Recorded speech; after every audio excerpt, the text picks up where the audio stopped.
அரங்கத்தில் இருக்கும் அனைவருக்கும் இறைவன் புறத்திலிருந்து சாந்தியும் சமாதானம் உண்டாகட்டும். இந்த சுப்பிரமணிய சிவா போராட முறை என்னை ஏதாவது இழுத்து விடுறதே வேலையாக போச்சு. இலக்கிய விழா சொன்னதில் உண்மைதான். அது எனக்குன்னு நான் இந்த நாவல் அறிமுக விழாவுக்கு வரலை, நண்பர் பழனியப்பனுடைய விழாவுக்கு வந்திருக்கேன் அப்படின்றத பணிவன்போடு உங்கள்கிட்ட தெரிவிச்சுக்கிறேன். நான் என்ன பேச போகிறேன், ரொம்ப காத்திருக்கேன்னு சிவா சொல்லிக்கிட்டே இருந்தாப்புல. சிவாவுக்கு தெரியாது, கடந்த முறை இதே அண்ணா நூற்றாண்டு நூலகத்தில் நான் பேசினதுக்காக இனிமேல் அமீர் இந்த அரங்கத்துக்கு கூப்பிடாதீங்கன்னு உத்தரவு வந்திருக்குன்றது தெரியாது போல இருக்கு.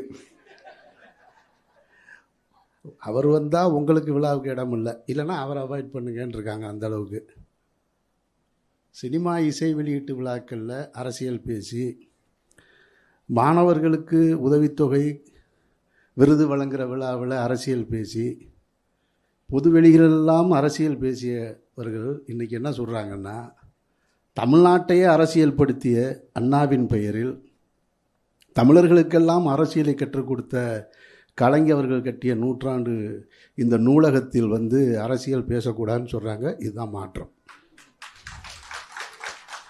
இந்த மாற்றத்தை நாம் வரவேற்கிறோம். அதனால் அரசியல் பேசலை. நான் பழனியப்பனை பற்றி பேச போகிறேன்.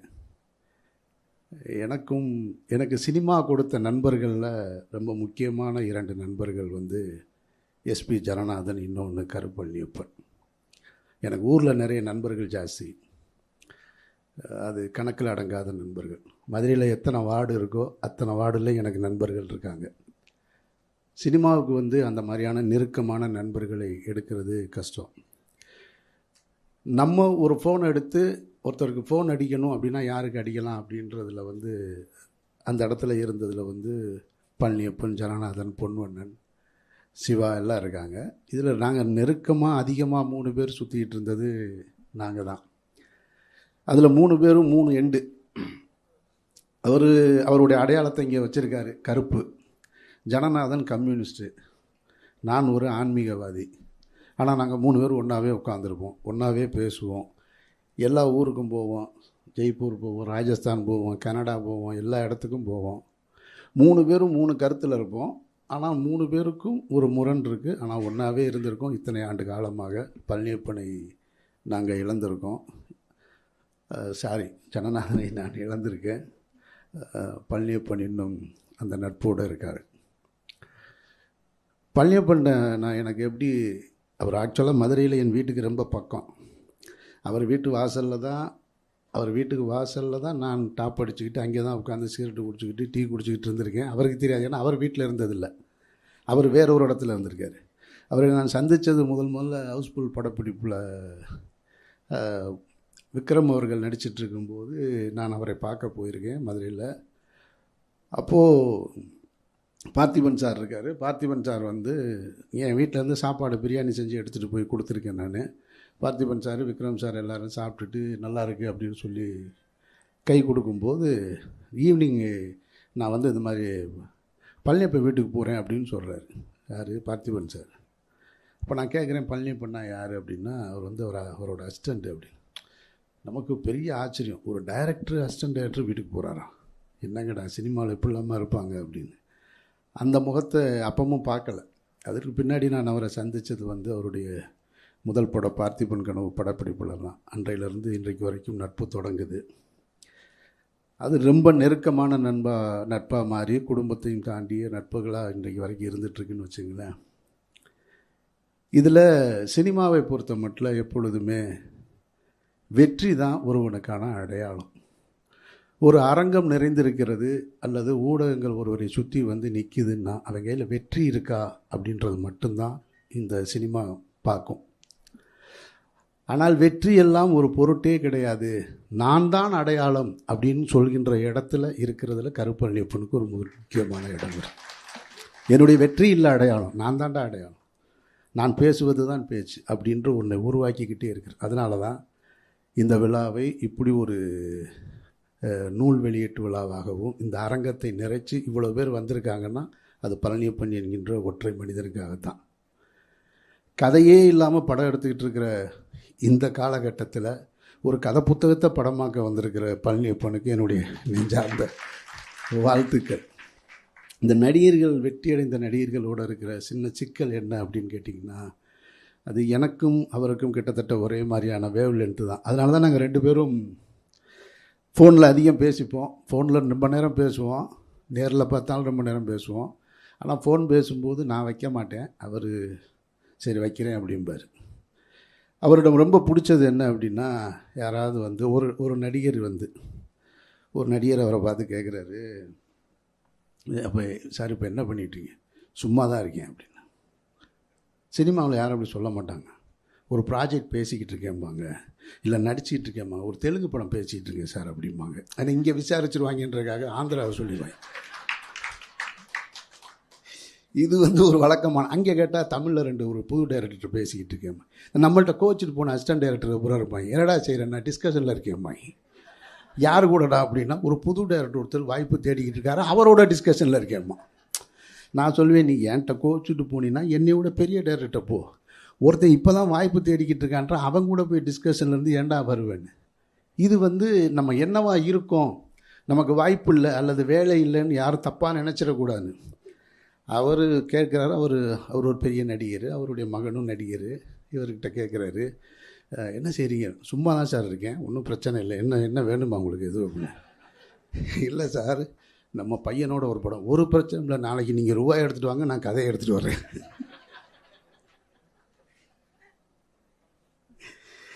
அதுதான் அவருடைய ரொம்ப முக்கியமானது. அப்போ இந்த நடிகர்கள் என்ன பண்ணுவாங்கன்னா, இப்போது எல்லாருக்குமே இப்போ வெற்றி அடைஞ்ச உடனே அவங்க கேட்குறது பவுண்டட் ஸ்கிரிப்ட் வேணும் அப்படிம்பாங்க.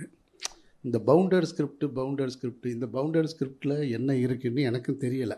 ஏன்னா நானும் அதை எழுதுனதில்லை, நானும் அதை பார்த்ததும் இல்லை. இப்போ நான் நடிக்க ஆரம்பிச்சிருக்கேன், அதனால் என்கிட்ட பவுண்டட் ஸ்கிரிப்ட்னு கொண்டு வர்றாங்க. இந்த இவ்வளோ தான் இருக்குது, இது எப்படி படமாகும்னு எனக்கும் தெரில. அப்புறம் நிறைய பேர்கிட்ட போனால் பவுண்டட் ஸ்கிரிப்ட்னு சொல்கிறாங்க. ஆனால் வர்ற படத்தெல்லாம் பார்த்தா உண்மையிலே பவுண்டு படிச்சுட்டு தான் நடித்தாங்களா அப்படின்ற கேள்வியும் நமக்கு இருக்குது. எப்படி இந்த கதையை சொல்லியிருப்பாங்க, எப்படி இதை சொல்லியிருக்க முடியும், இந்த பவுண்டடில் எப்படி எழுதியிருக்க முடியும் அப்படின்றதெல்லாம் இருக்குது. படப்பேர் சொன்னால் சங்கடமாயிடும். அதனால் பழனியப்பன் என்ன பண்ணிட்டார், இந்தடா ஒரு பவுண்டட் ஸ்கிரிப்ட் கொடுத்துருக்கேன்னு காலி வந்துட்டு, நான் வச்சுக்க ஒரு பவுண்டட் ஸ்கிரிப்ட், யார் கேட்டாலும் ஊருக்கே கொடுத்துட்டேன், எல்லாரும் படிச்சுக்கங்க. அப்படித்தான் நான் இந்த படத்தை பார்க்குறேன். நான் அதை தாண்டி வந்து பாலச்சந்தர் சாருக்கு பிறகு திரைப்படங்களில் அந்த ஆடியன்ஸ், அந்த விஷுவல்ஸை கொண்டு வந்தது பழனியப்பன் மட்டும்தான், வேறு யாருமே கிடையாது. இது நான் அவருடைய முதல் படத்திலே சொல்கிறேன். பார்த்திபன் கனவு பார்த்துட்டு, பிரிவும் சந்திப்போம் பார்த்துட்டு நான் அவர்கிட்ட சொன்னேன், நான் எனக்கு என்னமோ பாலச்சந்தர் சாருடைய திரைப்படங்களுக்கு அப்புறம், ஏன்னா இந்த தலைமுறைக்கு பாலச்சந்தர் சாருடைய படங்கள் இருக்குமான்னு தெரில. இப்போ பாரதி ராஜா, பாலுமேந்திர மாதிரியான படங்கள் வந்துட்டுருக்கு, பாலச்சந்தர் ஏரியாவில் ஒரு படம் இல்லை. என்னடா நீ பேசுறியா? அதை நான் அவர்கிட்ட சொன்னேன்.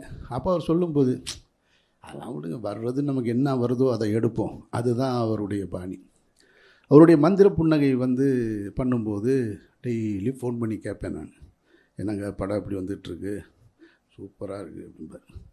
எப்படி இருக்குது? நல்லா இருக்குது. அவர்கிட்ட என்ன பழக்கம்னா, மந்திர புன்னகை திரைப்படத்துக்கு அவர் என்ன நடிக்க வைக்கணும்னு அவர் கேட்குற ஐடியாவில் இருந்திருக்கார்.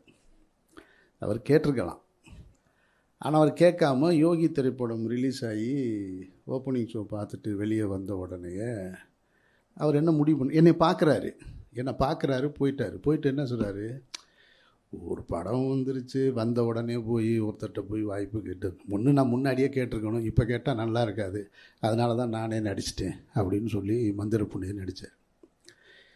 இப்போது என்னுடைய திரைப்படத்தில் நடிச்சிட்ருக்கார், இறைவன் மிகப்பெரியவன். அப்போ சொன்னார், இப்போ ஒரு படம் பண்ண போகிறேன் அப்படின்னு. எப்போயுமே என்ன படம் பண்ண போகிறேன்னு முதலே சொல்லிடுவார். இந்த டைட்டில்லாம் சொல்லலை, ஒரு படம் பண்ண போகிறேன்னாரு. இந்த மாதிரியான ஒரு பட்ஜெட்டு, இப்படி ஒரு செட்டப் வந்திருக்குன்னு. நான் உடனே ரொம்ப அக்கறையோடு கேட்குறேன், என்னக்கரு சொல்லுங்கள், ஏதாவது இந்த பட்ஜெட்டுக்குள்ளேனா நான் ஒரு படம் ரெஃபரன்ஸ் சொல்கிறேன், அந்த படம் பாருங்கள், அந்த படத்தை பார்த்துட்டு உங்களுக்கு ஓகேன்னா நான் பண்ணுறேன். இப்போ நான் 2-3 படம் நடிச்சிட்ருக்கேன், அதனால் நான் சொல்கிறேன் உங்களுக்கு ஏதாவது பிரயோஜனப்படும்னா பாருங்கன்னு. நான் சொன்ன படத்தை பார்த்தாரு. பார்த்துட்டு இல்லை அதில் ஒன்றும் இல்லை அப்படின்னாரு. அப்புறம் இந்த படத்தை சரி அந்த கதையவாது சொல்லுங்கன்னு. அது உங்களுக்கு சரியாக வராதுங்க, அது காளி வெங்கட் தாங்க கரெக்டாக இருக்குது, விடுங்க அப்படின்ட்டார். இதுதான் ஒரு இயக்குனருடைய பார்வை. இதை ஒரு நாயகர் புரிந்து கொள்வது ரொம்ப கஷ்டம். அவர் நானே வரேன்னு சொன்னாலும் நீ வேணால் எனக்கு காளி வெங்கட் போதும்ன்றது தான் ஒரு இயக்குனருடைய பார்வை.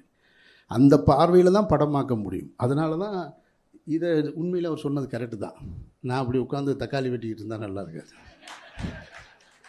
அவர் அப்போ தெளிவான முடிவை எடுத்திருக்காரு. அதனால் பழனியப்பனுடைய அந்த எழுத்துலையும் அவருடைய இங்கே யுகபாரதி சொன்னது போல் அவருடைய பாடல் காட்சிகள் பிடிக்கும். இந்த புத்தகத்தில் ஏதோ நிறைய கிளுகிழுப்பான காட்சிகள் இருக்குது. அவர் நல்ல படமாக்குவார். ஏற்கனவே ஒரு மம்தா மோகன் தான் சாங் ஒன்று இருக்கும். என்ன படம்? சிவப்பதிகாரத்தில். நான் அப்படி பார்த்தேன், என்ன ஆளுக்கு இந்த விஷுவலுக்கும் சம்மந்தமே இல்லை. அதனால் நல்லா படமாக்குவார். அதனால் நிச்சயமாக குக்கர் திரைப்படம் ஒரு நீண்ட ஒரு இடைவெளிக்கு பிறகு ஒரு மனதை நெருடுகிற படமாக இருக்கும் அப்படின்ற நம்பிக்கை இருக்குது. நான் இந்த மாதிரியான சங்கடங்கள் வந்துடக்கூடாதுன்னு தான் நேற்று ஃபோன் பண்ணேன் அவருக்கு. ஏங்க, மற்ற ஃபங்க்ஷனில் போய் புத்தகத்தை பற்றி பேசலாம் பரவாயில்ல, உங்கள் ஃபங்க்ஷனு தயவு செஞ்சு புத்தகத்தை கொடுத்து விடுங்க, ஒரு 4 பக்கமாவது படிச்சுட்டு வரேன்னு. அதனால் என்ன நல்லா கொடுத்து விட்டா போச்சுன்னாரு. இப்போ வரையும் கொடுக்கல. ஸோ அதனால் இது கருப்பரனுடைய வெற்றியை ஒரு மனிதனுடைய முயற்சி, அவனுடைய சிந்தனை, அவனுடைய அறிவு, அவருடைய வாழ்க்கை பாதையை தன்னை எப்படி வச்சுக்கிறது அப்படின்றது இருக்குல்ல. யுகபாரதி சொன்னது போல் அரசியல் பயணம் ஒரு சின்ன தேக்க நிலையை ஏற்படுத்திடுச்சு.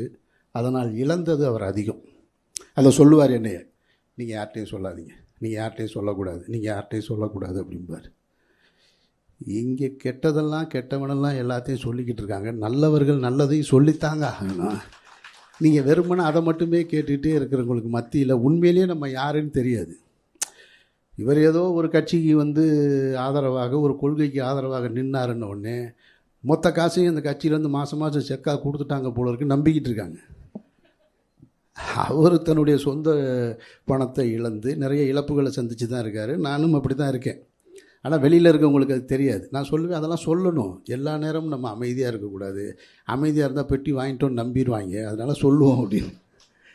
அதனால் மீண்டும் தன்னுடைய இயக்கத்தில் மூலமாக திரைப்பயணத்தை துவங்கியிருக்கிற கருப்பழனியப்பனுக்கு என்னுடைய நெஞ்சார்ந்த வாழ்த்துக்கள். இந்த படம் மீண்டும் நான் ஒரு பாலச்சந்தர் படம் பார்த்தது போல் ஒரு நிறைவு எனக்கு தரும்ன்ற நம்பிக்கையோடு காத்திருக்கேன். வாழ்த்துக்கள் காளி வெங்கட் மற்றும் ஜஸ்டின் பிரபாகரன் மற்றும் அப்புறம் சங்கீதா மேமுக்கு. ரொம்ப உண்மையிலே அவங்கள உள்ள நுழைஞ்ச உடனே அவங்களுடைய புன்முறுவலோடு அந்த சிரிப்பை பார்க்கும்போது பூவே உனக்காக ஞாபகம் வந்துருச்சு.